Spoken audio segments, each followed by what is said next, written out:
si Manalo. Kasi kung huling sugo siya, lalabas, hindi na sugo si Eduardo. At hindi na rin sugo si Eranio na tatay ni Eduardo. Ito ang kinamihasnan sa Biblia ng mga iglesia ni Cristo ni Manalo. Na kukuha silang talata sa Biblia, ipapatok niya sa kanyang sarili. Siya yung uod ni Jacob. Samantalang yung uod na Jacob, hindi naman siya yun, kasi yung uod na Jacob, hindi si Manalo, kasi yung uod sa Biblia, nandoon sa 22 ng ng awit. Basahin natin ang 6, 16 at 18, kapatid na Daniel. Ngunit ako'y uod at hindi tao, duwahagi sa mga tao at hinamak ng bayan. Sapagkat niligid ako ng mga aso, kinulong ako ng pulutong ng mga manggagawa ng masama. Binutasan nila ang aking mga kamay at ang aking mga paa. Hinapak nila ang aking mga kasuotan sa gitna nila at kanilang pinagsapalaran ang aking kasuotan. Yan, yan ang uod sa Biblia eh. Ako'y kauod, hindi tao. Binutasan nila ang kamay ko't paa. Wala naman akong nakitang si Manalo binutasan ng paa at kamay. At hinapak ang wika nila ang aking kasuotan. Pinagsapalaran nila sa gitna nila. Oh? Yan ang sabi. Ang ibig sabihin, ang uod na ito ang Panginoong Hesukristo.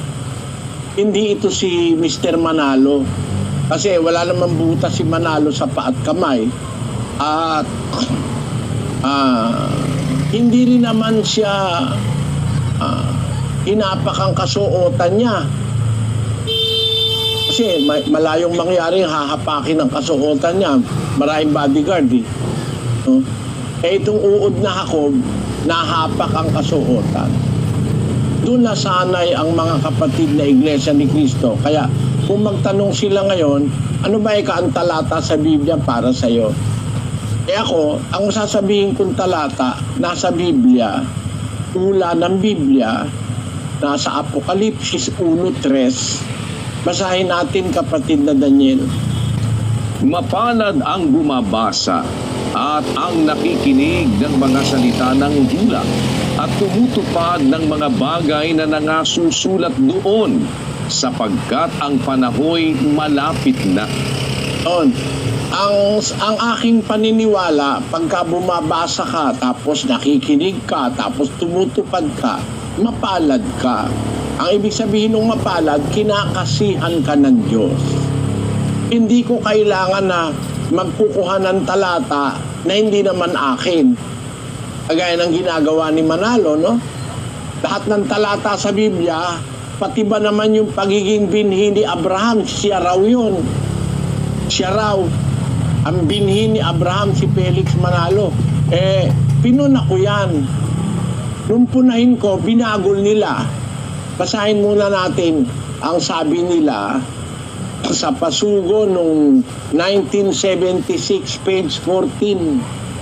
Sabi po dito, the prophecy states that he whom God had chosen or taken from the ends of the earth, the fulfillment of which is undoubtedly Brother Felix Manalo, is the seed of Abraham. Ayan, si Manalo raw ang seed of Abraham.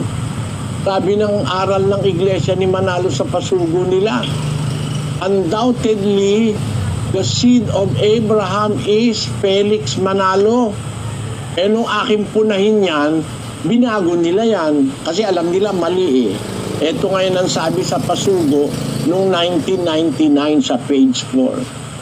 Sabi po naman dito, there is only one whom God acknowledges as the seed of Abraham, the Lord Jesus Christ.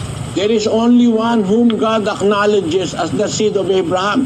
So, God do not acknowledge Felix Manalo as the seed of Abraham, the seed of Abraham, using a definite article, the seed of Abraham is the Lord Jesus Christ. O, ang aral ng Iglesia ni Cristo, topsy-turvy, rocky, no? Topsy-turvy, hindi matatag kasi una, si Manalo raw ang seed of Abraham. Nung mapuna, pinalitan. Hindi raw si Manalo, kundi ang Panginoon Kristo. Marami silang ganyang aral eh.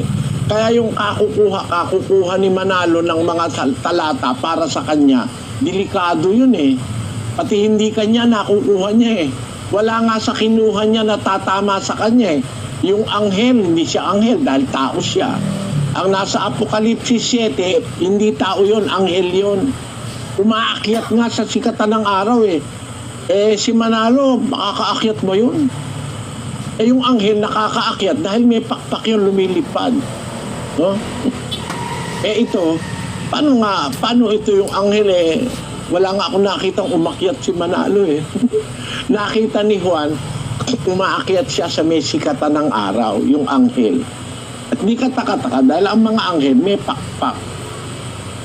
Eh si Manalo naman wala. So, pwede rin siyang makaakyat. Gagamit siya siguro ng eroplano o kaya ng hagdan. No? Kaya hindi lapat sa kanya yon. Hindi rin lapat sa kanya yung uod na Jacob kasi wala namang butas ang paa at kamay niya. Hindi rin naman lalapat sa kanya yung huling sugo kasi hindi naman nagkatotoo na pagkamatay niya tapos na ang sanlibutan. Hindi pa tapos. 1963 pa namatay si Manalo, 2018 na ngayon eh. Biro mo ilang pung taon na yun eh. Hindi pa naman nagwawakas ang sanlibutan. Kaya mali yung aral nila na yun. Hindi ako naninira, binabasa lang natin yung pasugo nila. Yun talaga nakalagay doon. Na pagkatapos daw mga aral ni Manalo, kakilakilabot ng pagwawakas ng sanlibutan. Ang pag-iral ng sanlibutan tapos na. Eh hindi naman totoo. Kaya yung mga talatang inia-apply ni Manalo sa kanyang sarili ay hindi nila kayang patunayang siya ngayon.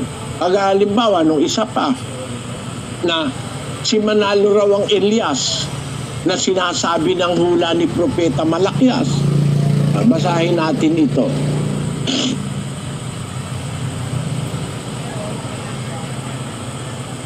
Ito naman po sa kanilang pasugo ng 1996 June, page 12. The prophesied third Elijah pertains to Brother Felix Y. Manalo, God's messenger in these last days, of whom Malachi 4:5-6 states.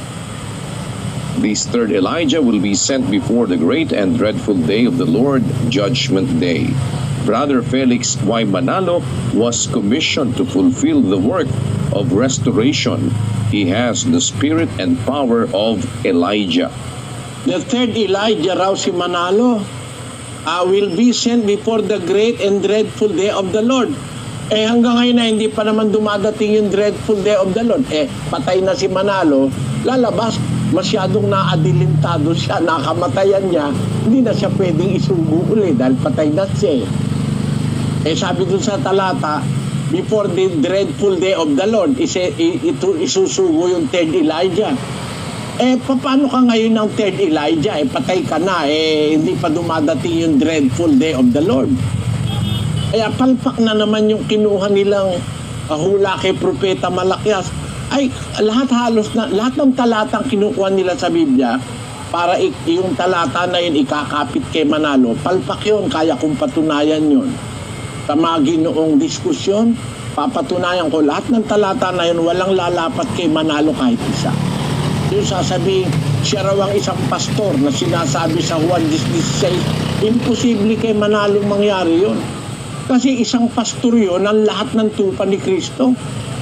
Meron mo naman iba pang pastor na isa lang na pastor na lahat ng tupa ni Kristo kayang akayin. Yung nasa kulungan na at saka yung dadalhin sa kulungan.